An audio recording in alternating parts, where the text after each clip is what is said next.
सबसे पहले मैं आपको बता दूं कि अभी तक मैंने क्या कुछ किया है। बहुत सारा काम मैंने कर दिया है, पूरा का पूरा लैपटॉप खोल के आपके सामने रख दिया है।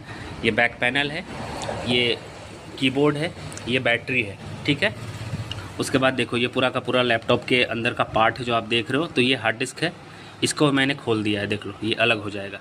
इसमें 4 स्क्रू होते हैं, 1 2 3 4, ये चारों मैंने इस पॉइंट से निकाले हैं, ठीक है। उसके बाद ये जो आप कनेक्टर देख रहे हो, ये कनेक्टर मैंने इस जगह से निकाला है, यहाँ से देख सकते हो, ठीक है।